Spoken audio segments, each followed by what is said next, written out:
Complain হয়েছে। আমি এটা আমার লিগাল টিমকে দিয়ে দেখে আমাদের পার্টির যে যারা লয়ার না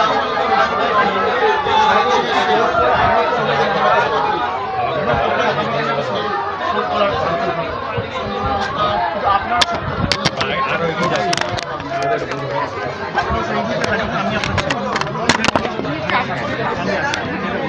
আপনার আশীর্বাদ শেষ থেকে তারা মেরেছিল।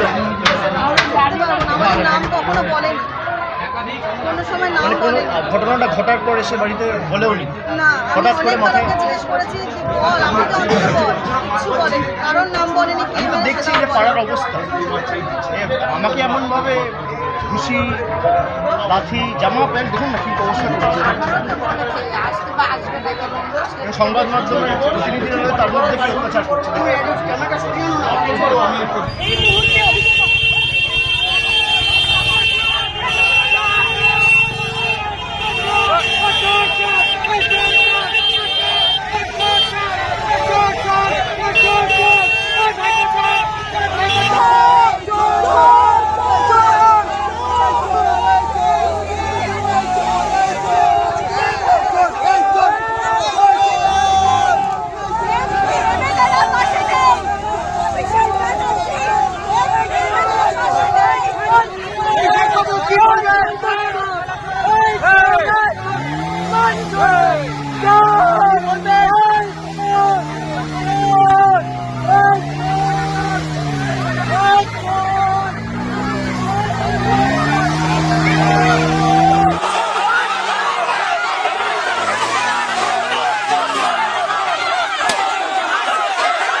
জানানোর পরেও এই হচ্ছে বিজেপির গণতন্ত্রের নিদর্শন।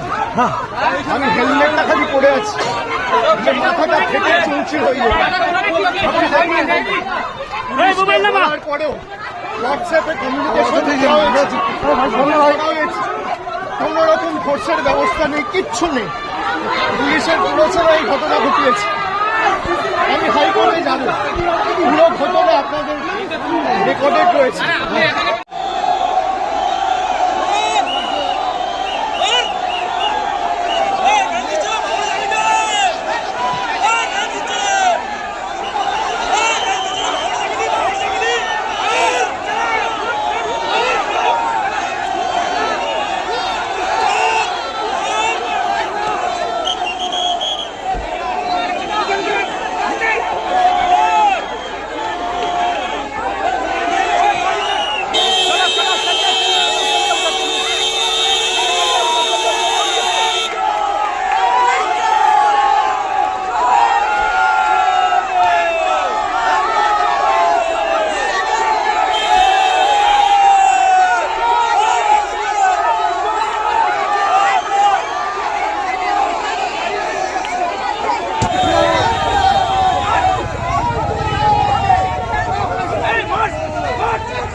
They want to kill me. এরা আমাদের প্রাণে মারতে চায়। মেরে দিক, আমার মৃতদেহ উদ্ধার হোক এখান থেকে, কিন্তু আমি জায়গা ছেড়ে যাব না। আমি সঞ্জুর বৃদ্ধ বাবা মাকে এই অবস্থায় ছেড়ে যাব না যতক্ষণ না ফোর্স এসে রিকভার করবে। আমাদের এখানে যারা প্রতিনিধিরা রয়েছে, আমি বলবো থানায় আবার ফোন করো, মেসেজ করো, ফোর্সের জন্য রিকোয়েস্ট করো। যদি না পাঠায় হোয়াটসঅ্যাপ পাঠিয়ে এটা অন রেকর্ড থাকুক। পুরো ঘটনার ভিডিওগ্রাফি রয়েছে।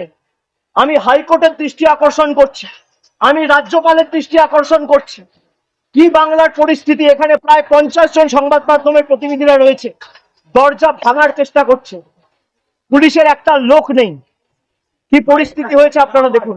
সবাইকে আগে থেকে অ্যালার্ট করা হয়েছে যে এখানে কিছু বহিরাগত লোকেরা জমায়েত করেছে, আপনারা ফোর্স পাঠান, ব্যবস্থা নিন।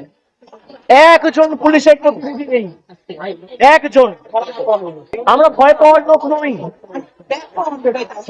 সিপিএম এর 34 বছরের অপশাসনের কাছে তৃণমূলের কর্মীরা মাথা নত করেনি। বিজেপি যদি ভাবে ধমকে চমকে আমরা ঘরে ঢুকে যাব, তারা মূর্খের স্বর্গে বাস করছে। মানে মাথাটা বেঁচে গেছে খালি আমার একটা হেলমেট পরেছিলাম বলে। আমার এখানে যারা সহকর্মীরা ছিল এরা বুদ্ধি খাটিয়ে একটা হেলমেট দুটো হেলমেট জোগাড় করে রেখেছিল, বললো দাদা এটা মাথায় পরে নিন। আপনি দেখুন আমার জামা কাপড়ের অবস্থা, 15 বছর চশমা ভেঙে দিয়েছে, ঘড়ি টড়ি প্রায় একদম ছিঁড়ে, বেল টেল সব ছিঁড়ে দিয়েছে। এত বড় ঘটনা, পুলিশ কোথায়? পুলিশ নেই। আমি সংবাদ মাধ্যমের প্রতিনিধিদের বলবো যে এই প্রশ্নগুলোই আপনাদের তোলা উচিত। আমি এখন যেভাবে এসছি আমি একইভাবে বেরিয়ে যেতে পারি, কিন্তু আমি হয়তো বেরিয়ে গেলাম, এই যে সঞ্জুর বৃদ্ধ বাবা মা তার উপর তো চড়াও হবে। এই ছেলেগুলো, এই বখাটে ছেলেগুলো আমাকে বাইরে থেকে স্লোগান দিচ্ছে চোর, আর বাংলার বর্তমান মুখ্যমন্ত্রীকে নির্লজ্জ দোকান কাটার মতো হাত বার করে টিভির পর্দায় 5 লক্ষ টাকা ঘুষ নিতে দেখা গেছে। বাংলার কোন মুখ্যমন্ত্রীকে টিভির পর্দায় আজ পর্যন্ত স্বাধীনতার পর এইভাবে নির্লজ্জভাবে কেউ টাকা নিতে দেখেনি। এমনই তাজা ও গুরুত্বপূর্ণ খবর পেতে খবর সাথে চ্যানেলটি সাবস্ক্রাইব করুন এবং নোটিফিকেশন পেতে বেল আইকনটি টিপুন।